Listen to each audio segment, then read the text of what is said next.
Le projet Bivouac à la Bastille est une chance extraordinaire pour nos étudiants de pouvoir imaginer un projet, le concevoir, le fabriquer, l'installer et le voir vivre par d'autres publics, un public élargi, sur le site de la Bastille.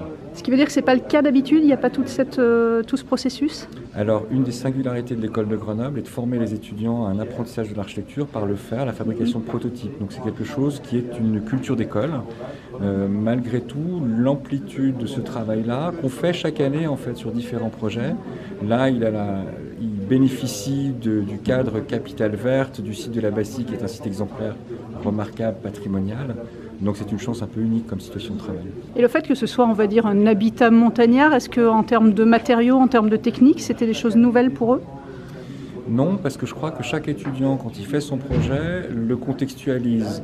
Et en l'occurrence, ici, on a travaillé sur une dualité entre des vêtures, un habillage bois à l'intérieur, pour des questions écologiques, environnementales, mais aussi d'imaginaire qu'il y a autour du refuge, et des vêtures en métal prélaqué à l'extérieur, puisqu'on a des partenaires industriels qui sont le consortium ECA, le consortium du métal prélaqué français, et qu'en fait, si vous prenez les refuges de haute montagne, de haute altitude, pour des questions de pérennité, d'étanchéité, c'est le type de matière et de matériaux qu'on emploie.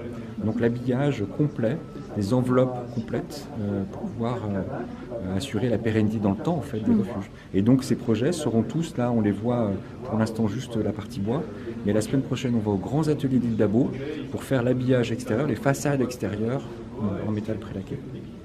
Et de votre point de vue de professeur, justement, par rapport à ce qui, finalement, aux produits finis, j'allais dire, même s'ils ne sont pas totalement aboutis, qu'est-ce que vous en pensez en termes d'inspiration? Vous êtes impressionné?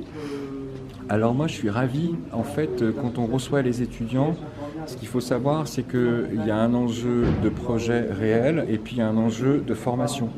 Et donc la particularité des objets que vous avez ici derrière vous sont des objets qui appartiennent au champ du numérique et des morphologies ou des formes non standards. Ils n'auraient pas pu être produits sans des machines à commande numérique et des outils de modélisation en amont. Donc en fait, on met les étudiants sous cet apprentissage des outils qui permettent certaines formes, certains potentiels formels, certaines façons de construire.